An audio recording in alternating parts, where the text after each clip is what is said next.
Ini adalah negara yang aneh.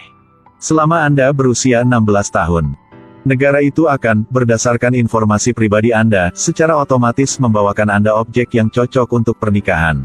Ini tersebar luas di buku sekolah, itu seperti pendidikan. Orang-orang telah sepenuhnya dicuci otak oleh kebijakan ini. Nama gadis ini adalah Nisaka.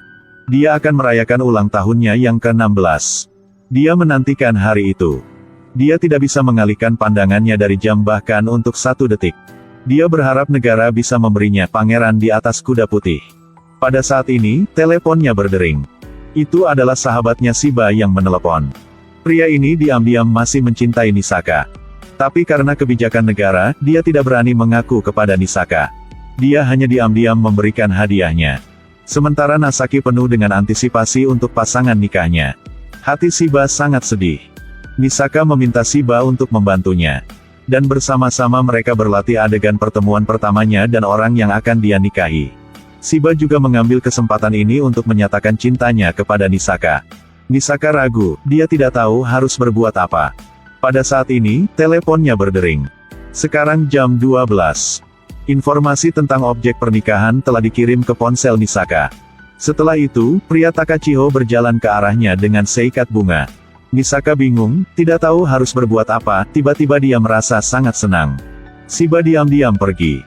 Takachiho adalah putra dari keluarga kaya, keluarganya memiliki rumah sakit. Setelah itu, keduanya mulai menggunakan mode kencan yang pemalu dan enggan. Setiap kali mereka berkencan, Takachiho berjalan di depan Nasaki dalam diam. Nasaki ada di belakang, bergegas mengejar. Mereka hanya perlu pergi ke tempat kencan dan itu akan dianggap telah menyelesaikan misi. Setelah itu, Takachiho berkata dia akan memberitahu Nasaki tentang waktu dan tempat kencan berikutnya. Ini diulang lagi dan lagi. Meskipun Nisaka selalu berusaha, tapi Takachiho tetap dingin padanya.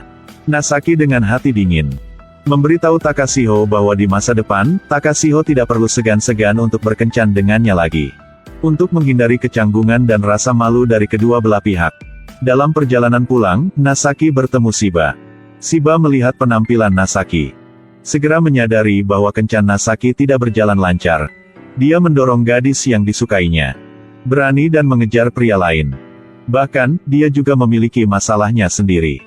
Shiba memberitahu Nasaki bahwa daripada berpegang teguh pada seseorang yang tidak mau terbuka padamu, lebih baik bagi kalian masing-masing untuk menghilangkan beban itu sendiri. Jika kamu benar-benar menyukai seseorang, beranikan diri untuk mengungkapkan perasaanmu padanya. Jadi Nasaki pergi ke rumah Takachiho. Tanpa diduga, dia bertemu dengan orang tua Takachiho. Orang tua Takachiho mengajarinya banyak hal. Mematuhi aturan. Dan memiliki banyak anak. Itu layak untuk keluarga mereka.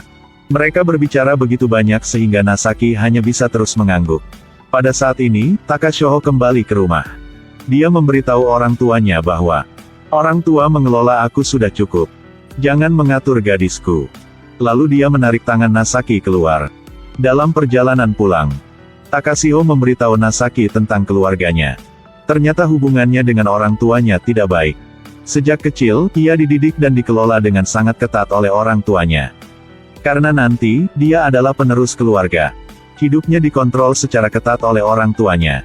Dia tidak bisa melakukan hal-hal yang dia suka. Dia selalu sendiri, dia bahkan tidak punya teman. Nisaks berkata dengan tulus kepada Takachiho. Kalau begitu biarkan aku menjadi teman pertamamu. Tiba-tiba Takachiho memeluk Nisaka. Dan berkata, kamu adalah gadisku. Bukan temanku. Bas juga mengerti dan pergi. Untuk membiarkan mereka saling berpelukan sebentar lagi. Di sekolah, Nisaka sangat senang dan berbagi kegembiraan ini dengan Shiba. Dan menantikan ulang tahun ke-16 Shiba minggu depan. Berharap objek pernikahan Shiba akan muncul. Pada saat ini, staf yang membagikan objek pernikahan tiba-tiba muncul di belakang mereka. Pria ini mengingatkan Nisaka. Negara telah membagikan pasangan nikah kepada Anda. Kamu harus memperhatikan perilakumu, bahasamu. Jangan lakukan apapun untuk menyakiti pasanganmu. Manajer ini sangat profesional. Shiba mengelus rambut Nisaka. Sambil berkata, kami hanya berteman. Setelah itu, dia pergi dan meninggalkan Nisaka yang kabur sendirian. Saat berkencan, Nisaka meminta Takachiho untuk pergi bersamanya untuk memilih hadiah ulang tahun Shiba. Nisaka asyik memilih hadiah dan tidak menyadari bahwa Takachiho tidak senang. Keesokan harinya, saat membawa hadiah untuk diberikan kepada Shiba, Misaka ingin melihat objek pernikahan Shiba. Shiba mengatakan bahwa karena jarak, Misaka tidak nyaman untuk bertemu dengan pasangan nikah Shiba. Sebenarnya, Shiba sudah didiskualifikasi dari mendistribusikan objek pernikahan. Misaka riang jadi dia tidak terlalu banyak berpikir. Di sore hari, dia memperkenalkan Shiba ke Takashiho. Mereka bertiga pergi jalan-jalan bersama.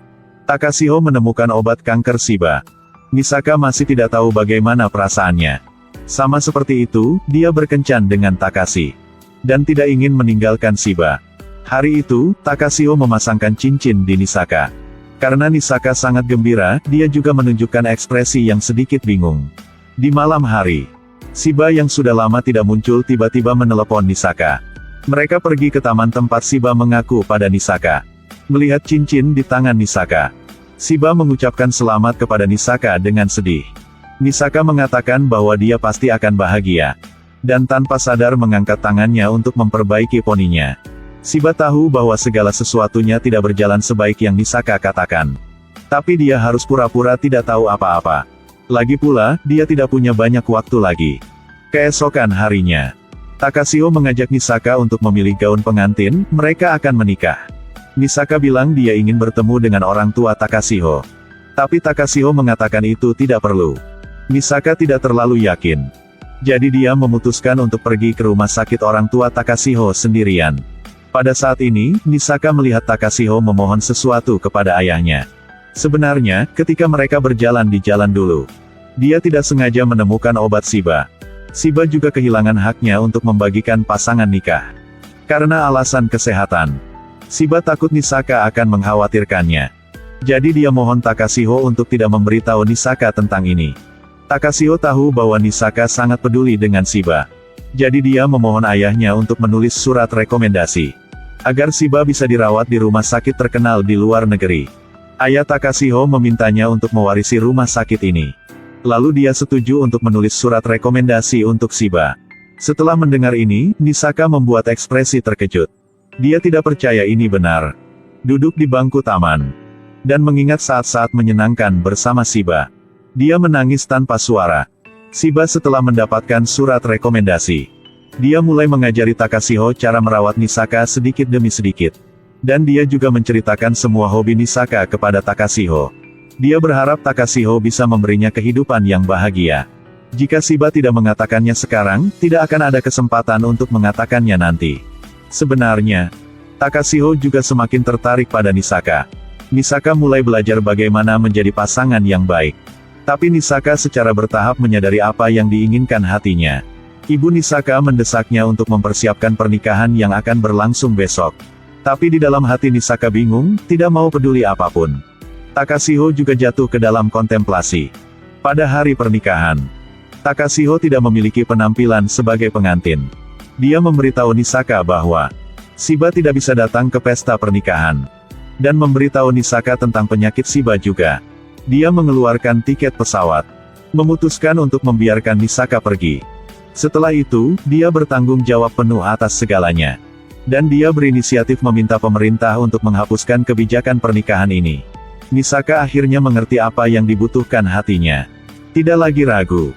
Tidak lagi tenggelam dalam kebijakan membagikan pasangan hidup lagi. Mengejar Shiba ke bandara. Mereka menghabiskan bulan-bulan bahagia bersama.